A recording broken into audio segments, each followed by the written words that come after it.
All right. So this is typically not my type of camera that type of video that I'm shooting, but a new camera was just announced by Sony, and it's pretty incredible.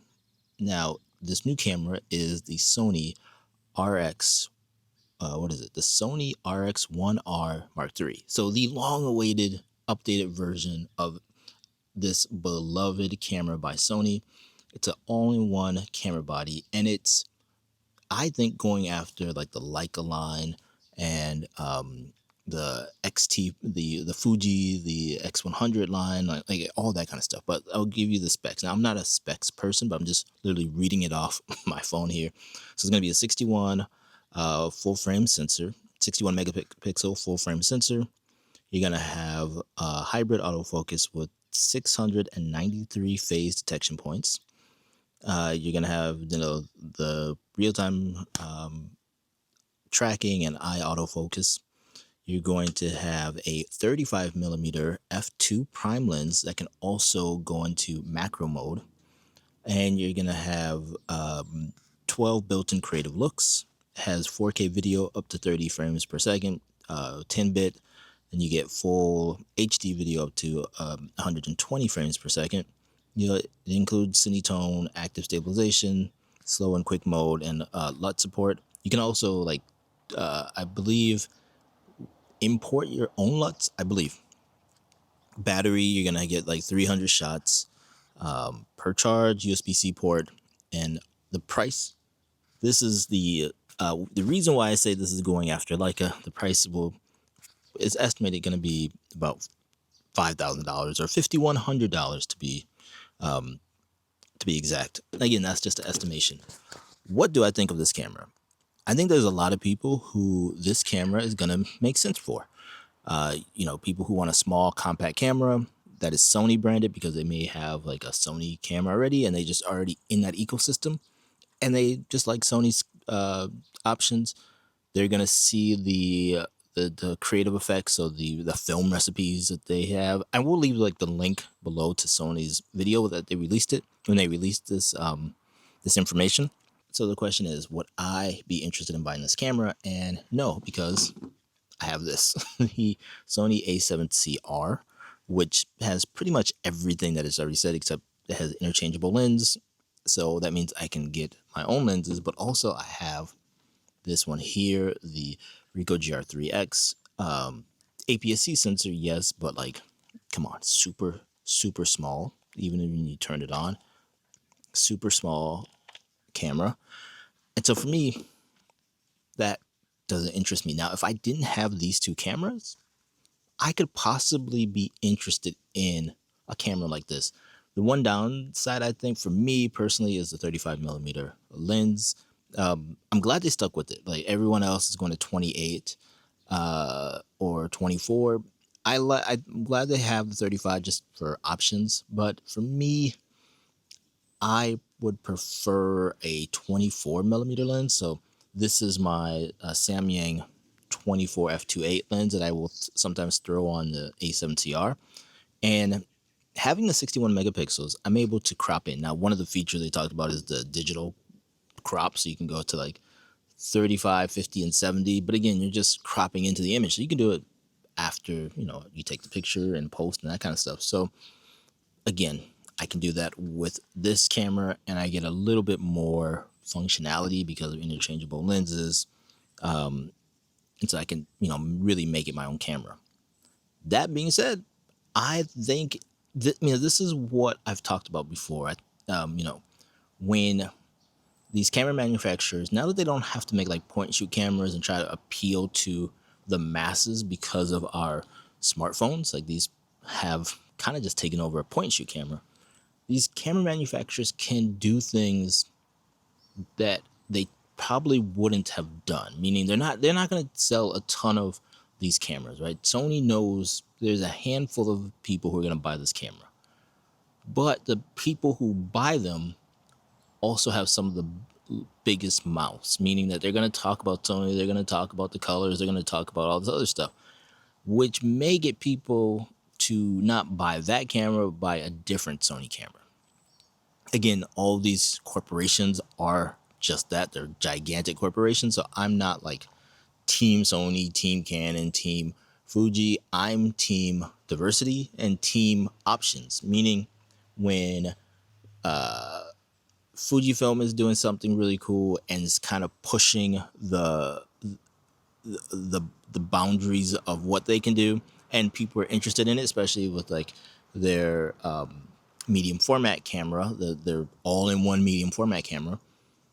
Well, that's going to get other companies like Sony, Ricoh, Canon, Nikon. They're going to try to they want to show that they're also able to create and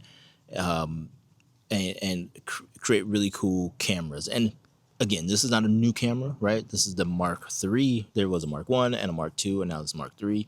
And this camera has always been more expensive because you have a really good prime lens that's built in, and you have the the sensor, so large sensor. So again, because it's an all-in-one, you can really crop in and just play around with the images.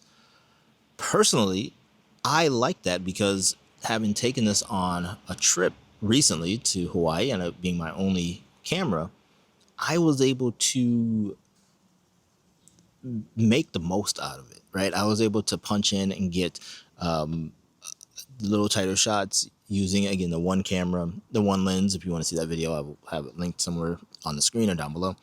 And when you just have the one option, I personally just want as much detail as I can get, as much resolution as I can get, and then be able to compose the image later. And I know some people are gonna say, well, just do it right in camera, but you can't. Like, if you're at a, we're in a canyon or something, I can't always compose exactly what I want. So having the headroom to crop in, crop out, great.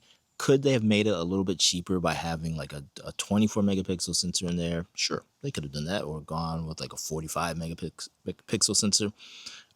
Yes, I mean, really, this is just an updated version of the Mark II, right? USB Type C. I don't know if it didn't say if it had in body storage, like in camera storage. That would be nice. That's one of the things a lot of these cameras, like the Ricoh GR4 is coming out. It will have 50 gigabytes of internal storage. I know Hasselblad has some. I think Nikon has a camera that has some storage. My Osmo Action 5 has in-body or in-camera storage, which is awesome. So if that was the case, then, I can't justify a $5,000 camera personally, but I could see someone saying like, yeah, that's a good option and a good feature to have. Whatever. Again, I'm glad that Sony came out with this, not because I'm going to buy one or I'm interested in it or I'm in the market for it. Maybe in 10, 15 years when this is like dirt cheap, I will pick one up. But for right now, I'm really happy with the A7CR. But because I'm really happy with the A7CR, I think this is going to be a really interesting camera. And again, it's not for everyone. Like, I am not saying we all should go out and buy one. I'm not buying one, and I think most people who are watching this channel, they probably won't buy one. Like, it doesn't make sense to buy one. But if you like this form factor, you like Sony, you think the creative looks are interesting, then this could be a good camera for you. Now, the one thing I hope they do is that they bring these creative looks to cameras like this, like the A7C, A7CR, some of the other Sony cameras, because they can run the software. It's not the old days where the sensors and the processors couldn't handle, you know, color grading or something like that in the camera. Like, I feel very confident saying like this camera could run those creative filters that they have for the creative looks for their for that camera. So I hope it comes to my camera. I would love to play with that. That's the one reason why I like Fujifilm cameras, because their recipes that they call them, but their creative looks are really fun. And again, it just makes it so I don't have to edit my pictures, because if I get it right in camera, if I dial in, certain things, it just works out perfect. So again, I already have, I feel like I already have this camera with the A7CR. I'm sure it's updated. Like, I think it's like a backside illuminated sensor. I don't know if this one is. I don't even know what that means, to be honest, and I don't really care. But like, it is slightly updated, but not enough for me to say I like to drop $5,100 on a camera. But I will say for that price, they are really going after the Leica Q line of cameras. And so they're probably trying to see if they could peel some of those people away from Leica. Let me know down in the comments, what do you think about this new camera? I don't expect anyone to buy this in our group. Maybe there will be someone who buys it, but I don't plan on buying it. I'm glad that they're making it, but I'm not, like, it's not for me, but I'm glad that they have it. But I would love to know what you think. I am super excited again that they did it because, like I've said before, they're making cameras for people who care about their cameras.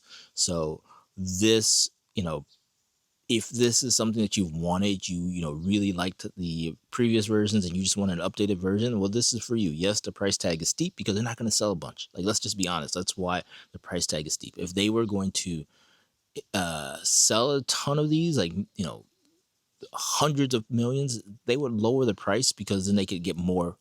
They would, sell more and make more money. But they're not going to sell a ton. So that's why the price it is what it is. I'm not justifying it. I'm not saying it's okay. I'm just saying that's the reality of the world that we live in. And also there's these things called tariffs that, they got to deal with. I thought this was going to be a quick video, but this is a longer video. But thank you as always for watching this video. I really do appreciate it. If you made it this far, leave a little camera emoji at the end in the comments. I would love to just know that you guys made it to the end of this video, and I will see you in the next one. Also, if you'd like to talk about this more in depth, head on over to Discord. I will be putting the link to the video in Discord, and also I'll have a link down below to where you can join the Discord. You can follow me on a Substack. You can follow me over there if you want to. I don't know if I'm gonna write about it on Substack. I will see you in the next one. Talk to you later. Bye bye.